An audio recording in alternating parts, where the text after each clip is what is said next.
Good morning.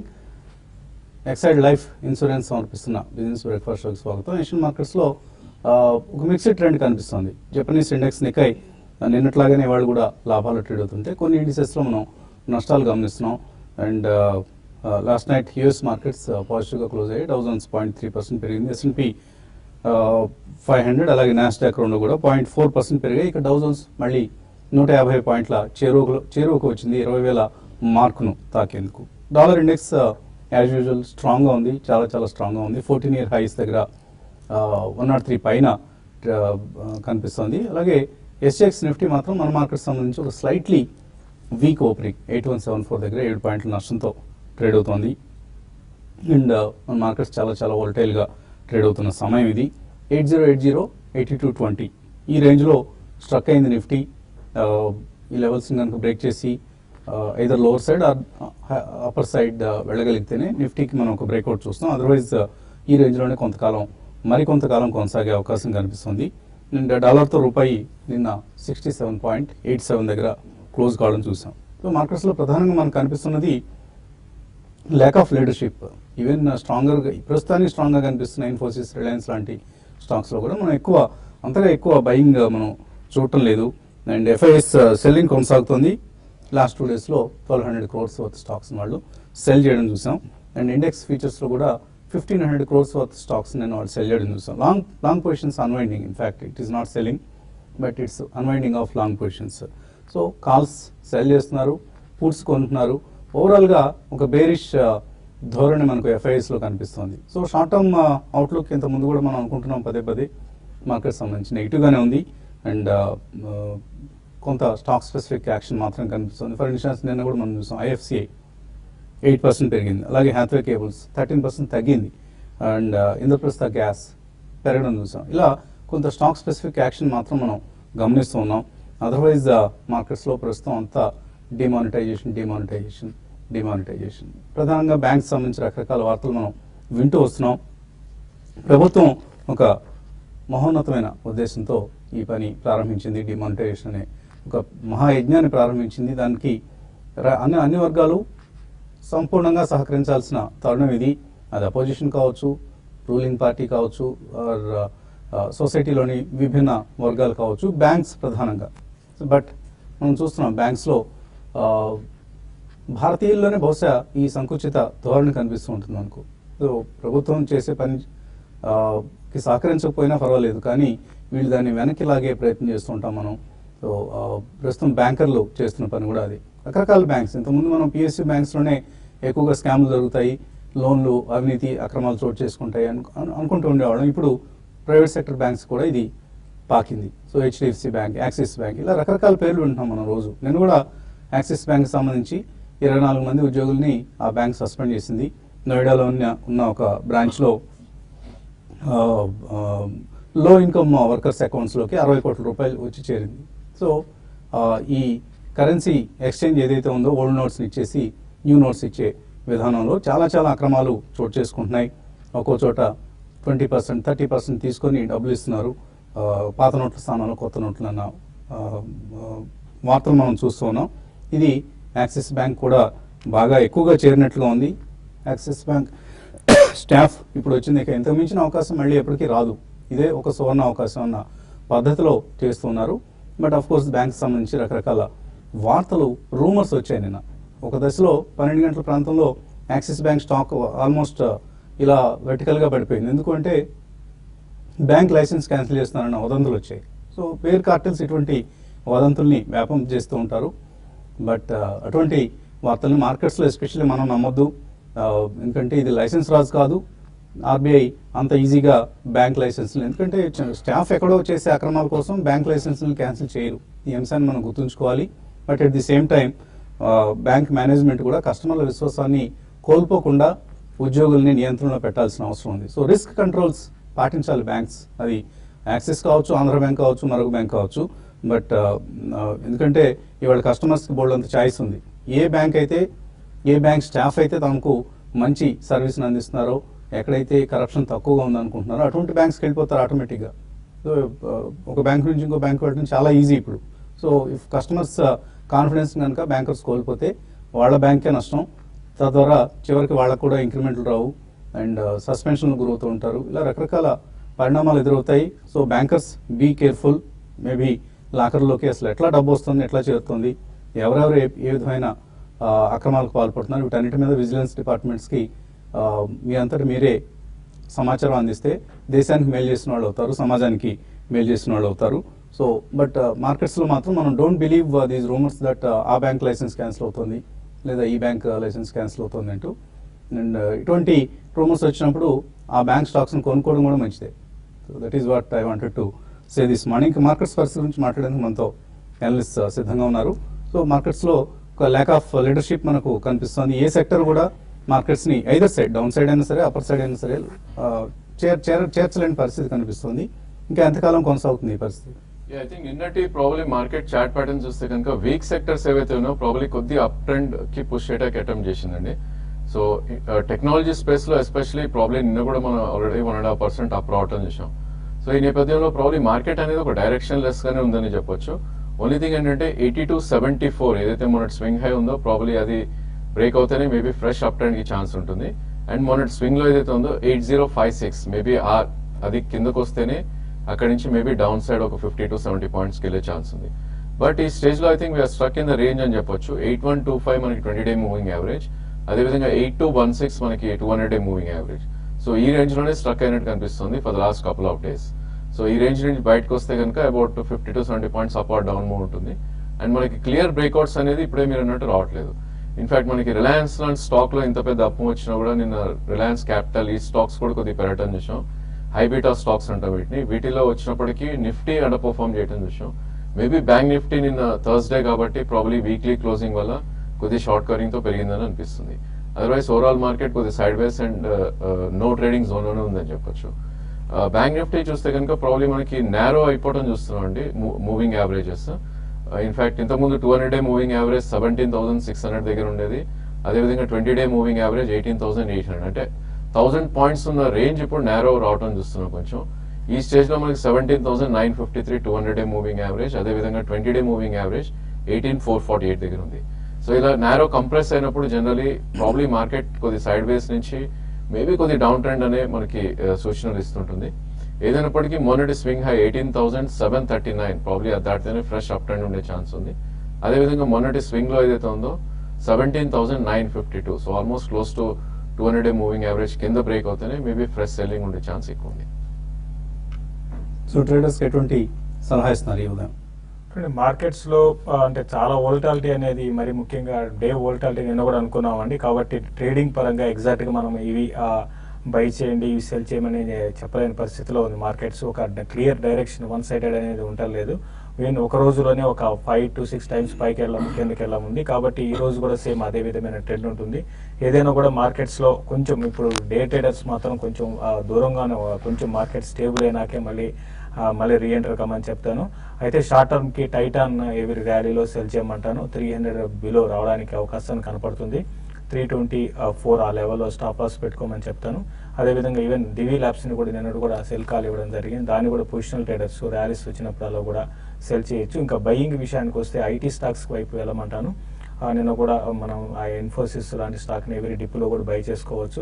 అదేవిధంగా L&T ఒకటి కూడా కొంచెం 1140 ఆ జోన్ లో కొంచెం ఆగడానికి అవకాశం ఉంది. దాన్ని కూడా షార్ట్ టర్మ్ వ్యూతో, అంటే డే పరంగా నేను రికమెండ్ చేయడం లేదు, షార్ట్ టర్మ్ వ్యూతో బై చేసుకోవచ్చు. ఈ రోజు మిడ్ క్యాప్ లో కొంచెం యాక్షన్ ఉండొచ్చు.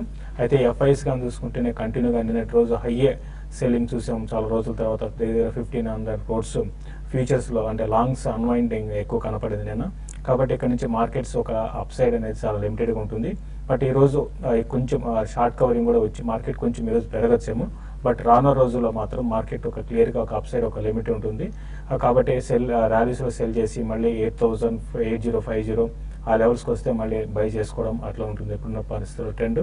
బట్ ఓవరాల్గా మార్కెట్స్ మాత్రం ఈరోజు క్లోజింగ్ బేసిస్లో ఫ్లాట్గా క్లోజ్ అయ్యే అవకాశం ఉంది. టెక్స్మాకో రైల్ షార్ట్ టర్మ్ కోసం బై చేసుకోమంటాను. ఈవెన్ టిటాగర్ వేగన్ కూడా నెక్స్ట్ ఒక 2 to 3 months కోసం బై చేసుకోవచ్చు. Even liquor stocks last 2 days కొంచెం యాక్టివిటీ ఉన్నాయి. ఈరోజు మళ్ళీ అవి కొంచెం పెరిగే అవకాశం కనపడుతున్నాయి. కాలర్స్ లైన్ ఉన్నారు. మొదటి కాలర్ హైదరాబాద్ నుంచి Venkateswararao. Hello. Hello good morning sir. Morning అండి. సార్ ఇది థైరోకైర్ ఫండమెంటల్స్ ఎట్లా ఉంటది, ఫీచర్ ఎట్లా ఉంటుంది సార్ లాంగ్ టర్మ్ గురించి తీసుకుంటారు? లాంగ్ టర్మ్ కోసం శ్రీరామ్ సిటీ యూనియన్ ఫైనాన్స్ ఇప్పుడు సిచ్యుయేషన్ ఎట్లా ఉంటుంది అది? కొన్నారా థైరోకేర్ కానీ శ్రీరామ్ సిటీ కానీ కొందాం అనుకుంటున్నారా? Shriram City Union Finance already తీసుకుని ఉన్నాం. థైరోకేర్ ఏమో ఒక లాంగ్ టర్మ్ కోసం కొనుక్కోవచ్చు అని అడుగుతున్నారు. థైరోకేర్ డెఫినెట్ గా మీకు లాంగ్ టర్మ్ కి కొనుక్కోవచ్చు. చాలా మంచి స్టాక్, ఫండమెంటల్ పరంగా చాలా స్ట్రాంగ్ ఉంది. సౌత్ లో వీళ్ళు బాగా ప్రెజెన్స్ ఉంది, ఈవెన్ నార్త్స్ లో కూడా వీళ్ళు ఎంటర్ కాబోతున్నారు. అయితే ఇండియాలో ఈ బిజినెస్ లో మన ఈ డయాగ్నిస్ లో వీళ్ళు థర్డ్ పొజిషన్ లో ఉన్నారండి. బట్ ఇంకోటి మార్జిన్స్ లో మాత్రం వీళ్ళు హైయెస్ట్ మార్జిన్స్ 22-24% మార్జిన్స్ ఉన్నాయి. కాబట్టి రాను రోజుల్లో ఎక్స్పాన్షన్ ప్లాన్ ఉంది. తర్వాత బిజినెస్ పరంగా కూడా చాలా స్ట్రాంగ్ గా గ్రోత్ అనేది ఉంది. కాబట్టి డెఫినెట్ గా దీన్ని బై చేసుకోమంటాను. ప్లస్ ఇటువంటి ఇండస్ట్రీకి రానున్న రోజుల్లో మంచి రోజులు ఉంటాయి. కాబట్టి మీరు కరెంట్ ఈవెన్ మీరు చూస్తే లాస్ట్ ఒక 1 మంత్ గా మార్కెట్ ఎంత పడినా కూడా ఇది ఇంకా 1 మంత్ రిటర్న్ చూసుకుంటే ఇంకా 4-5% పెరిగే ఉంది. కాబట్టి ఎవరి డిప్లో కూడా బై చేసుకోమని చెప్తాను. తర్వాత కాలర్ రవి వర్మ. హలో, నమస్తే. నమస్తే అండి, అడగండి రవి వర్మ.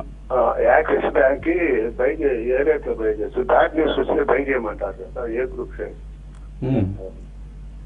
యాక్సిస్ బ్యాంక్ ఇక్కడ కొనుక్కోవచ్చా ఈ రేట్లో? టెక్నికల్గా ఎలా కనిపిస్తుంది? డెఫినెట్లీ ఈ స్టేజ్ లో కొనకూడదండి, ఎందుకంటే ఈ స్టాక్ మనకి 200-day మూవింగ్ యావరేజ్ కింద ట్రేడ్ అవుతుంది. సో ఎప్పుడైతే స్టాక్ 200-day కింద ట్రేడ్ అవుతుందో మేబీ కొద్దిగా ఫర్దర్ డౌన్ ట్రెండ్ ఉండే ఛాన్స్ ఎక్కువ ఉంటుంది. మొన్నటి లాస్ట్ 3 days పుల్ బ్యాక్ ఏదో వచ్చిందో it's only technical pull back. So almost మనకి 440 నుంచి నిన్న అరౌండ్ 478, అబౌట్ 30 రూపీస్ పెరిగినప్పటికీ కొద్దిగా వీక్ గానే ఉంది చార్ట్. 506 మేబీ వర్స్ట్ కేస్ లో అప్ సైడ్ వెళ్ళే ఛాన్స్ ఉంటుంది, ఎందుకంటే అక్కడ గట్టి రెసిస్టెన్స్ ఉంటుంది. సో ఇక్కడ నుంచి రిస్క్ రివార్డ్ ఫేవరబుల్ గా లేదు కాబట్టి డెఫినెట్లీ వద్దని చెప్తాను. ఓకే అండి, ఇక మరిన్ని కాల్స్ అలాగే మెయిల్స్ తీసుకునే ముందు కాసేపు విరామం.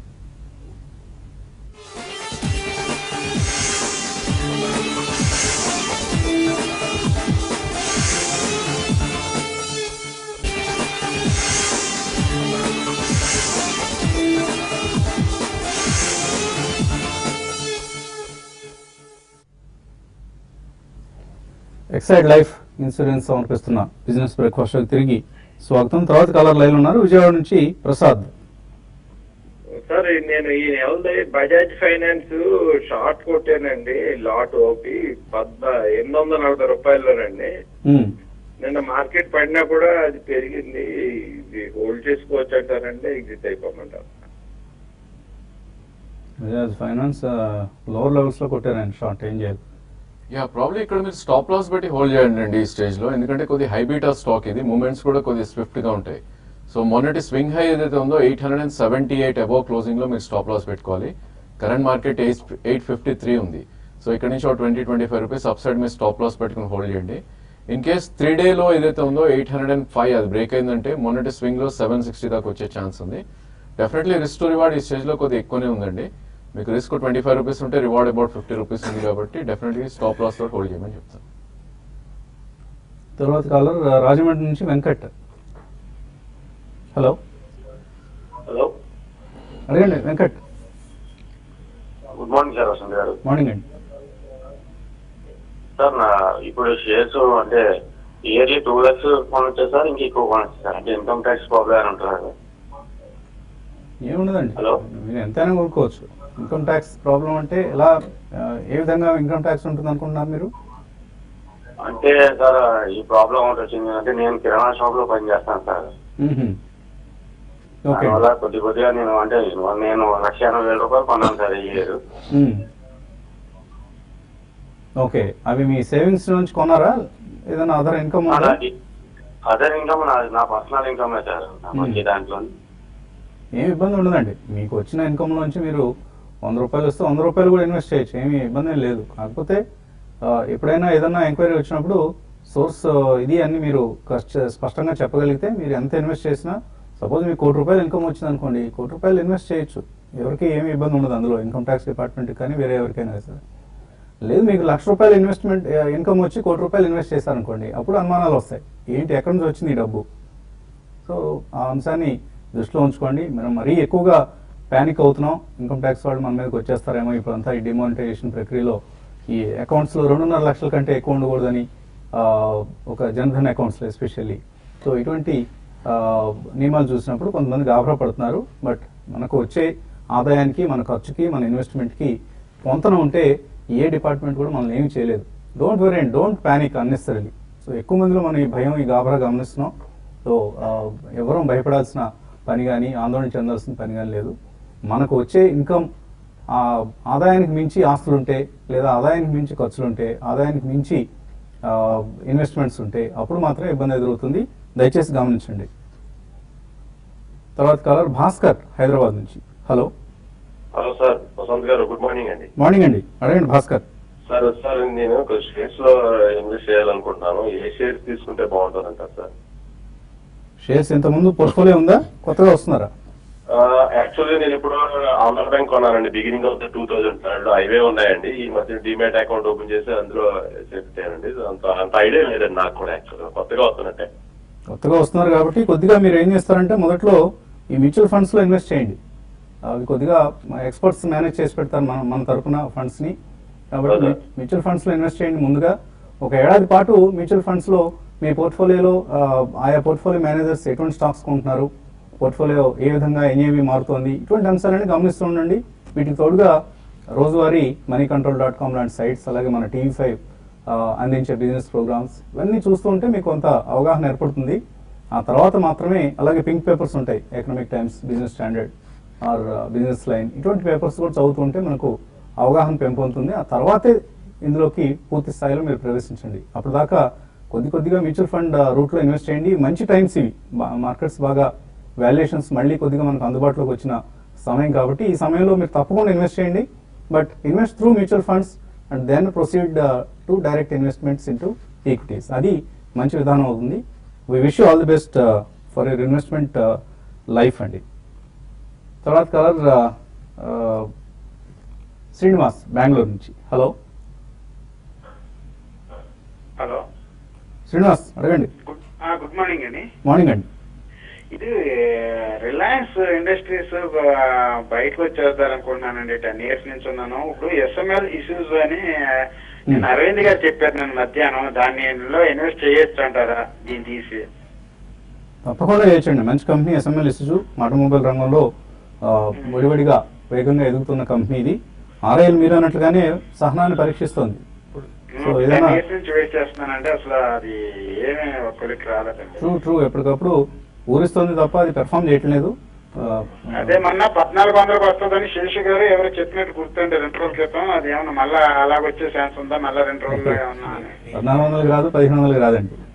ఏమి అటువంటి ఆశలు పెట్టుకోవద్దు రిలయన్స్ కి సంబంధించి. అదేనండి SML ఇష్యూస్ కరెక్టేనండి. లాంగ్ టర్మ్ ఈ టైంలో కొనుక్కోవచ్చా? డెఫినెట్ గా SML ఇష్యూస్ ని కొనుక్కోండి. మీరు ఎవరీ కరెక్షన్స్ లోను కొనుక్కోమని చెప్తానండి. ఇది రీసెంట్ గా 600 నుంచి పెరిగింది. బట్ ఇన్వెస్ట్మెంట్ పరంగా అయితే మీకు రిటర్న్ ఆన్ ఇన్వెస్ట్మెంట్ SML ఇష్యూలు ఎక్కువ రావడానికి అవకాశం ఉంది. రిలయన్స్ మనకి పెరుగుతున్నప్పుడు ఇంకా పెరిగిపోతుంది అనిపిస్తుంది అండి. ఇంకోటి నేను 1400కి వస్తుందని చెప్పలేదు. నేను ఇంకోటి రిలయన్స్ ఇప్పుడు చాలా సార్లు నుంచి చెప్తున్నాను అండి, ఇన్వెస్ట్మెంట్కి వద్దని చెప్తున్నాను. ఎవరైనా ఉంటే ర్యాలీస్లో ఎగ్జిట్ కమ్మని చెప్తున్నాను. ఇప్పుడు కూడా కొంచెం అంటే క్రూడ్ పెరుగుతుంది కాబట్టి కొంచెం ర్యాలీ కొనసాగవచ్చు అండి. 1080 ఆ లెవెల్ దాకా వెళ్ళొచ్చు. వెళ్ళినప్పుడు మీరు ఎగ్జిట్ అయిపోయి మీరు మంచి మిడ్ క్యాప్ స్టాక్స్ని సెలెక్ట్ చేసుకోండి. SML ఇష్యూస్ లాంటి స్టాక్స్ని మీరు లాంగ్ టర్మ్ కోసం బెట్ చేసుకోవచ్చు అండి. తర్వాత కాలర్ బళ్ళారి నుంచి సుధా. హలో హలో, ఈ లెవెల్లో MBCC ఇండియా కొనుక్కోవచ్చా అండి? NBCC ఇండియా ఎంతకాలం హోల్డ్ చేస్తారు? 1 year అండి. 1 year కోసం తీసుకోమంటారా? ఇక్కడ RBL బ్యాంక్ రండి. RBL బ్యాంక్ ఈ 2 స్టాక్స్ తీసుకోవచ్చు. 2 స్టాక్స్ కూడా మంచివి అండి మీరు పిక్ చేసిన. NBCC మార్కెట్ కొద్దిగా కరెక్షన్ అవుతున్నప్పటికీ అబౌట్ 200-day మూవింగ్ యావరేజ్ ఉంది. Only thing 2 or 3 price points లో మీరు అటెంప్ట్ చేయాలి. ఆల్రెడీ స్టాక్ చూస్తే కనుక 300 రూపీస్ నుంచి కరెక్షన్ మోడ్ లో ఉంది. సో ప్రాబ్లీ ఇది 218 దగ్గర ఒక స్ట్రాంగ్ సపోర్ట్ ఉంటుంది. మేబీ అక్కడ ఫస్ట్ ప్రైస్ పాయింట్ గా తీసుకోండి. అండ్ మొన్నటి స్వింగ్ లో 190 వస్తే కనుక డెఫినెట్లీ సెకండ్ ప్రైస్ పాయింట్ గా తీసుకోవచ్చు. 1 year కి if you are happy with 15-20% definitely తీసుకోవచ్చండి. ఈవెన్ RBL బ్యాంక్ కూడా కొద్దిగా స్టడీగా ట్రేడ్ అవుతున్న స్టాక్ ఇది. అది కూడా 2 ప్రైస్ పాయింట్స్ లో మీకు 15-20% రిటర్న్స్ కోసం 1 year కి బై చేయొచ్చు. తర్వాత ఒక మెయిల్ వచ్చింది మనకు. మిడ్ క్యాప్ ఫార్మా స్టాక్ లో దానిలో 5,000 రూపాయలు ఇన్వెస్ట్ చేద్దాం అనుకుంటున్నారు. ఏ స్టాక్ మీరు రికమెండ్ చేస్తారు? రాము అడుగుతున్నారు. I think probably Natco you can look అండి. మేబీ స్టాక్ కి మనకి 540 దగ్గర చాలా స్ట్రాంగ్ సపోర్ట్ ఉంది, which is 200-day moving average. ఇప్పుడు కరెంట్లీ 585-590 ఉంది. 2 ప్రైస్ పాయింట్స్ లో నాట్కో మీరు 540 వరకు డౌన్ సైడ్ లో తీసుకోండి. అలాగే బాలాజీ మెయిల్ పంపించారు. Ashok Leyland, Balaji Amines, Apollo Tyres ఈ 3 5 to 6 months హోల్డ్ చేసే ఉద్దేశంతో కొనుక్కోవచ్చా? చూడండి, అన్ని మంచి స్టాక్స్ ఏనండి మీరు సెలెక్ట్ చేసుకున్న స్టాక్స్. బాలాజీ అమైన్స్ పక్కన పెట్టి మిగతా 2 అశోక్ లేలాండ్ ఒకటి మీరు డెఫినెట్ గా మీరు బై చేసుకోమని చెప్తాను. ఈవెన్ కరెంట్ లెవెల్స్ నుంచి కూడా మీరు స్లోగా ఇన్వెస్ట్మెంట్ స్టార్ట్ చేయమని చెప్తాను. తర్వాత మెయిల్ సతీష్ అడుగుతున్నారు, పిఎన్సి ఇన్ఫ్రాటెక్ ఈ రేట్లు తీసుకోవచ్చా ఇక్కడ? I think infra as a space it's not advisable అండి. ఈ స్టేజ్ లో అవాయిడ్ చేయమని చెప్తాను. ఈ స్టాక్ కూడా ఆల్మోస్ట్ 134 నుంచి మేబీ 90 రేంజ్ లో ట్రేడ్ అయ్యే stock. Definitely downside of the range లోనే ఉంది stock. But I think there are better stocks అండి. ఇది వాల్యూమ్స్ కూడా ఎక్కువ అవ్వవు. ఇది పర్ డే 1 lakh 1.5 lakh అవుతాయి. I think infra as a space I think మీరు అవాయిడ్ చేయమని చెప్తాను. అనిల్ కుమార్ పెన్మత్స నాట్కో ఫార్మా 2 months గా హోల్డ్ చేస్తున్నారు. 610 రూపాయలకు ఉన్నారు. హోల్డ్ ఆర్ సెల్ అడుగుతున్నారు. ఇందాక చెప్పిన సమాధానం రాజేంద్ర గారు చెప్పినట్లుగా నాట్కో ఫార్మా తప్పకుండా హోల్డ్ చేయండి. One of the promising stocks from this sector, pharmaceutical sector నుంచి. తుమ్మనపల్లి వెంకటేశ్వర్లు అశోక్ లేలాండ్ పుట్ తీసుకున్నారు, 75 రూపాయల పుట్. ఏం చేయమంటారు దీన్ని? అశోక్ లేలాండ్ 78 దగ్గర బాగా రెసిస్టెన్స్ ఫేస్ చేయొచ్చండి. కాబట్టి మీరు ప్రస్తుతం హోల్డ్ చేయండి. ఒకవేళ 76 ఆ లెవెల్ కానీ కట్ అయితే 72 దాకా రావచ్చు. బట్ ఇంకోటి మార్కెట్లో ఒక రేంజ్ లో ఉంటుందండి. మీరు ప్రాఫిట్ రాగానే ఇమీడియట్ గా మీరు బుక్ చేసుకోండి. ఎందుకంటే మార్కెట్ పడుతున్నప్పుడు బాగా పడిపోతుంది అనిపిస్తుంది ఇప్పుడున్న మార్కెట్లో. బట్ అట్లా పట్టలేదు. అట్ ద సేమ్ టైం పెరుగుతున్నప్పుడు కూడా అట్లా అనిపిస్తుంటుందండి. కాబట్టి మీరు ఈసారి ప్రాఫిట్ వచ్చినప్పుడు బుక్ చేసుకోమని చెప్తాను. ఓకే అండి. సో మన కార్యక్రమాన్ని TV5లో ముగించాల్సిన సమయం ఇది. TV5 మనీలో మళ్ళీ కార్యక్రమాన్ని కొనసాగించుకుందాం. ఒక చిన్న బ్రేక్ తర్వాత అండ్ 9:30 వరకే ఉంటుంది కార్యక్రమం. కాబట్టి మీ మెయిల్స్ని, కాల్స్ను 9:30 లోపలనే పూర్తి చేసుకునే ప్రయత్నం చేయండి. Keep watching TV5.